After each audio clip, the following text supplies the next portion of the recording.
اعوذ باللہ من الشیطان اللعین الرجیم بسم اللہ الرحمن الرحیم الحمد للہ رب العالمین بارئ الخلائق اجمعین والصلاة والسلام علی سید الانبیاء والمرسلین وعلی آلہ الطیبین الطاہرین المعصومین اما بعد۔ نہج البلاغہ شارٹ کورس کا یہ ہمارا 8واں سیشن ہے۔ ابتدائے گفتگو میں عزیزان کو السلام علیکم ورحمۃ اللہ کہنے کے بعد گزشتہ سیشن کے 3 سوالات پیش کرتے ہیں۔ اگر اساتذہ اپنی طرف سے کچھ خود سوال کرنا چاہیں تو بہتر یہ ہوگا کہ ان سوالات کو دہرانے کے بجائے کلی طور پر عزیزان کو سنا دیے جائیں اور گزشتہ سیشن سے اساتذہ کرام خود کوئی سوال انتخاب کر لیں تو یہ بہت بہتر ہوگا۔ بہرحال اگر ہم سے یہ سوالات سننے ہیں تو پہلا سوال یہ ہے کہ جو شارٹ کورس کے شرکاء ہیں، اگر آپ نے اساتذہ کو ایک دفعہ اچھے انداز سے تسلی سے سنا لیں کہ اگر ہمیں صلوات پڑھنی ہے تو کیسے پڑھنی ہے، اس کا فائدہ یہ ہوگا کہ نماز کے اذکار میں سے ایک حصے کی تصحیح ہو جائے گی، یعنی جب ہم تشہد میں بیٹھے ہیں تو تشہد کی تصحیح ہو جائے گی، تو صلوات پڑھنے کا صحیح طریقہ اللہم صلی علی محمد آل محمد۔ مزید بھی اس سے بھی بہتر قرأت میں عزیزان سے اساتذہ رہنمائی کر سکتے ہیں۔ تو یہ نہج البلاغہ میں پہلے عرض کر چکا ہوں کہ صلوات کو امیر علیہ السلام فرماتے ہیں دعا کی قبولیت کا ذریعہ ہے، صلوات پڑھ کے دعا پڑھا کرو، تو یہ صلوات نماز کا بھی حصہ ہوگا، تو 2 جگہوں پہ ہمارے کام آئے گی۔ دوسرا سوال یہ ہے کہ ہم نے بتلایا تھا کہ اللہ سبحانہ وتعالیٰ نے کہاں صلوات کا حکم دیا ہے۔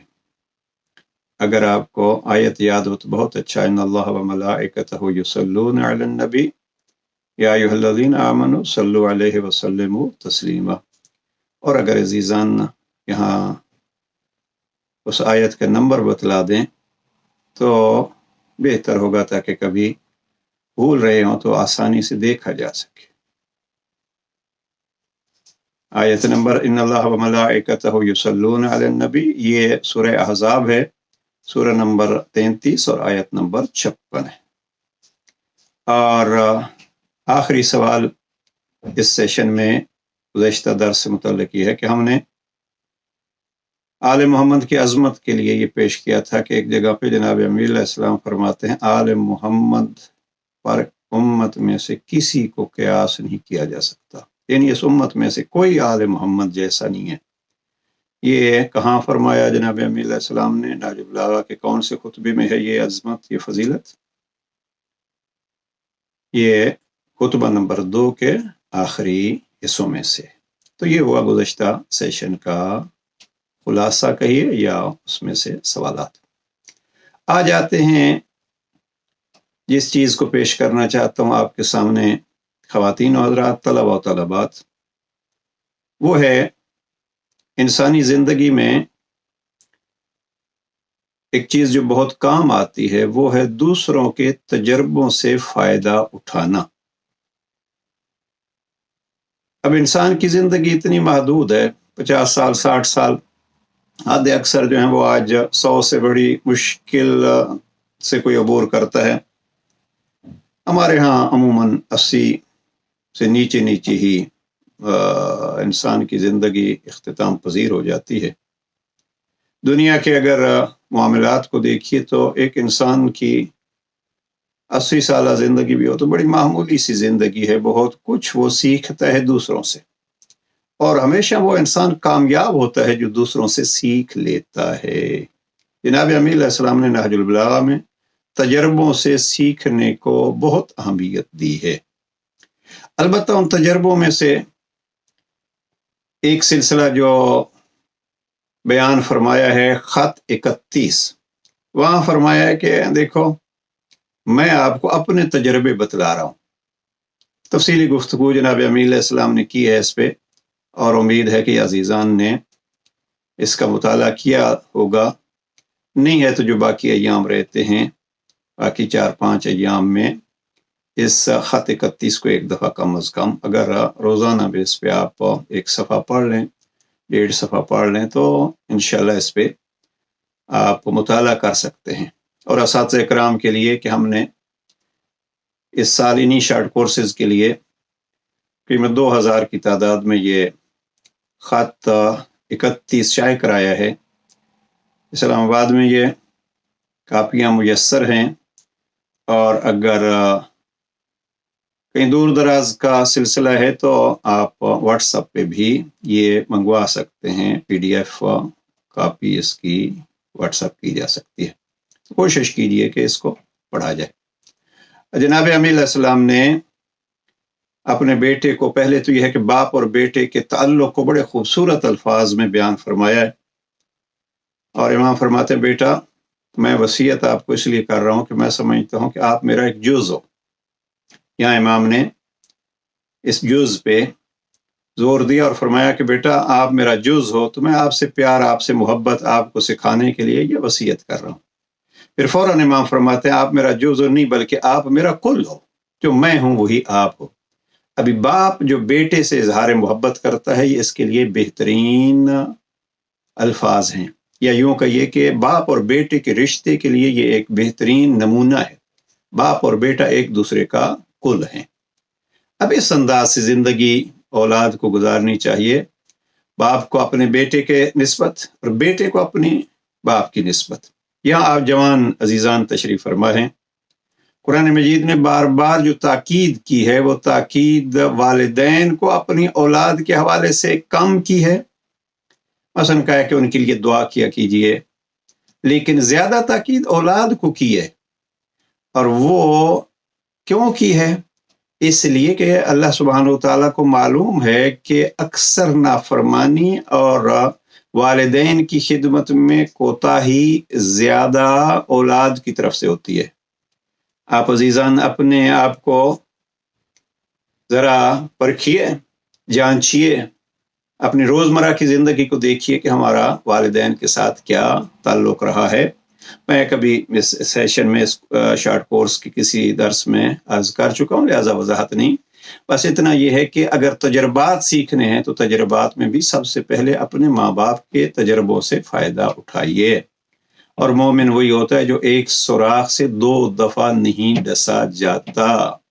اب یہ والدین میں سے ان کے تجربوں کو دیکھیے، اور والدین بھی یہ ہے کہ اپنے مخلصانہ تجربوں سے اپنی اولاد کو مہیا کریں اور آمادہ کریں، اور ان کو یہ حوالے وہ تجربات کریں.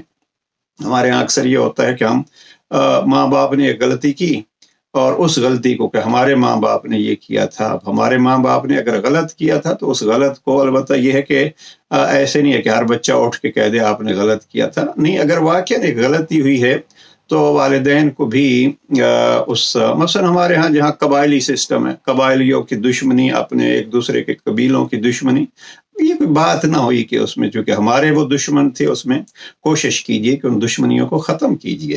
دین کے نام پر، خدا کے نام پر یہ سلسلہ جو ہے اس میں بہرحال ماں باپ کے تجربات بہت مہم ہے. اس خط 31 میں جناب امیر علیہ السلام نے بہت اہمیت دی ہے اس تجربے کو. تو تجربہ بھی کہاں سے؟ والدین سے. اور اسی میں عرض کرتا جاؤں رشتہ داروں کے ساتھ، قریبیوں کے ساتھ. آپ دیکھیے قرآن مجید میں صلۃ الرحم کا ایک لفظ استعمال ہوا ہے، اور جناب امیر علیہ السلام نے بھی اس پہ بہت زور دیا. مثلا فرمان ایک دیکھ لیجئے، جناب امیر علیہ السلام نہج البلاغہ کے خطبہ نمبر 108 میں ارشاد فرماتے ہیں کہ رشتہ داروں سے اچھا برتاؤ کرنا کہ یہ مال میں اضافے اور عمر کی درازی کا سبب بنتا ہے. آپ عجب سلسلہ ہے کہ آپ رشتہ داروں سے اچھا سلوک کریں گے تو کیا ہوگا؟ 2 چیزوں میں اضافہ ہوگا، آپ کے مال میں اضافہ ہوگا اور آپ کے عمر میں اضافہ ہوگا.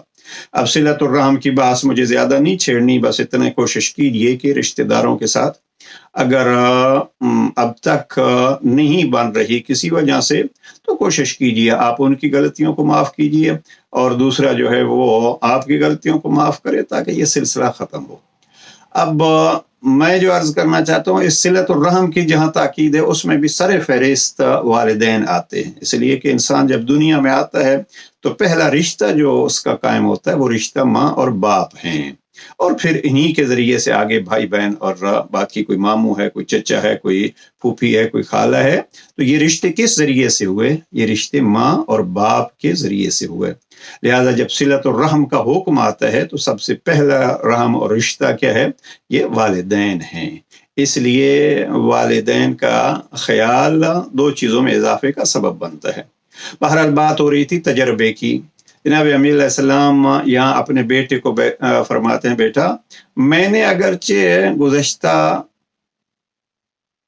سالوں میں زندگیاں گزارنے والوں جتنی عمر نہیں پائی، لیکن کل امام کی عمر 63 سال تھی، پیغمبر اکرم کی عمر بھی 63 سال، لیکن میں نے ان کے تجربوں سے فائدہ اٹھایا۔ میں گویا 200 سال ان کے ساتھ رہا، یعنی جتنے لوگوں کے تجربوں سے آپ فائدہ اٹھائیں گے اتنا گویا آپ ان کے ساتھ رہے ہیں۔ اور پھر امام نے اسی خط 31 میں ایک حصے میں کافی تفصیل سے فرمایا، جاؤ ان گزشتگان کے گھروں کو دیکھو، ان کی قبروں کو دیکھو، ان کے حالات کو دیکھو، ان کی طاقتوں کو پڑھو، اور ان کی پھر تنزلی کے اسباب کو پڑھو۔ یہ ساری چیزیں امام نے اس لیے بیان کی ہیں کہ گزشتہ تاریخ جو ہے اور یا گزشتہ تجربات جو ہیں ان سے آپ کچھ سیکھیے۔ ایک فرمان جو خصوصیت کے ساتھ یہاں آج کے تجربے کے عنوان سے مہم عرض کرنا چاہتا ہوں، وہ جناب امیر علیہ السلام نے فرمایا ہے کہ یہ بھی وصیت 31 کے الفاظ ہیں، یعنی دو حوالے آپ کے پاس وصیت 31 کے آ گئے اور ایک آ گیا خطبہ نمبر 108 کا۔ جناب امیر علیہ السلام فرماتے ہیں کہ العقل حفظ التجارب وخیر ما جربت ما وعدک، تجربوں کو محفوظ رکھنا عقل مندی ہے، اور بہترین تجربہ وہ ہے جو آپ کو پند و نصیحت کرے۔ یہ وصیت 31 کے الفاظ ہیں۔ اب ہمیں اس سے یہ دیکھنا ہے کہ عقل مند کی نشانی یہ ہے کہ وہ تجربوں سے فائدہ اٹھاتا ہے، ہر چیز کا تجربہ خود نہیں کرتا بلکہ دوسروں کے تجربوں سے فائدہ اٹھاتا ہے۔ اب وہ کسی کو استاد بنا لیتا ہے، کسی کو دوست بنا لیتا ہے، اور انہوں نے جو تجربے کیے ہیں ان تجربوں سے خود اپنی زندگی کو سنوار لیتا ہے۔ یہ خوبصورت جملہ اس عنوان سے امام کا کہ یہ عقل مندی کی نشانی ہے۔ اور میں آپ اور پھر تجربوں میں سے بھی وہ تجربہ جو آپ کو پند و نصیحت دے۔ اب مثلا ہم بعض اوقات یہ ہوتا ہے کہ ہم جناب پہاڑ پہ چڑھ رہے ہیں، وہ ایسے گیا تھا اور ہم ایسے گئے ہیں۔ اب یہ بھی تجربہ ہے، لیکن اس تجربے نے ہماری زندگی کے لیے یا ہماری وجہ سے کسی اور کی زندگی کے لیے کیا فائدہ دیا؟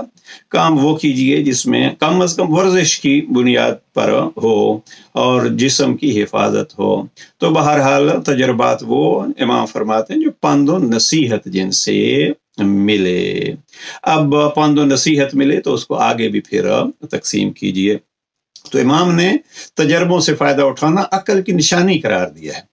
اس لیے جو اساتذہ یا سائیکالوجی کے ماہرین ہیں وہ کہتے ہیں کہ عقل مند آدمی کتابیں بھی ایسی ہی پڑھتا ہے جو اس کی زندگی کو تجربوں کی روشنی سے منور کریں۔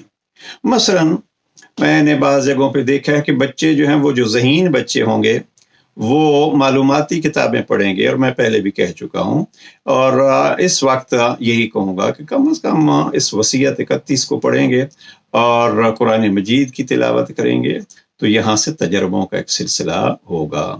بہرحال اختتام پہ یہ کہوں کہ بالخصوص آپ جوان ماں باپ کے تجربوں سے اپنی زندگی کو سجا لیجئے اور ماں باپ کی خدمت کی کوشش کیجئے۔ اس دنیا میں مال ہی مال، اس لیے کہ مال کمانے میں اس وقت انسان زیادہ توجہ کر سکتا ہے جب ذہنی سکون ہو، اور ذہنی سکون تب ہوتا ہے جب یہ رشتے انسان اچھے طریقے سے نبھا رہا ہو۔ اب وقت نہیں ہے کہ میں تفصیل میں جاؤں، آپ جا کے دیکھیے قرآن مجید کا سب سے تفصیلی سورہ بقرہ ہے۔ پوچھئے گا علماء کرام، اور یہاں علماء کرام خود بتلا سکتے ہیں کہ یہ سورہ بقرہ، اس کا نام بقرہ ہے، طویل ترین سورہ ہے اور لمبی کہانی ہے گائے کی۔ گائے کا قصہ کیا تھا؟ بیٹے کے خزانے کے چابیاں باپ کے پاس تھیں، کوئی بہت بڑا کاروباری اس کے ساتھ سودا کرنے آیا، اس نے کہا بھی تھوڑی دیر رک جاؤ، میرا باپ آرام کر رہا ہے، سو رہا ہے، اور وہ جاگے گا تو میں آپ کے ساتھ وہ جو خزانے کا مال ہے وہ تبادلہ کر لوں گا۔ اس نے کہا نہیں، مجھے جلدی ہے۔ اس نے کہا بہرحال میں چونکہ باپ کے آرام میں ڈسٹربنگ نہیں کرتا، اس باپ کو ڈسٹرب نہیں کرتا۔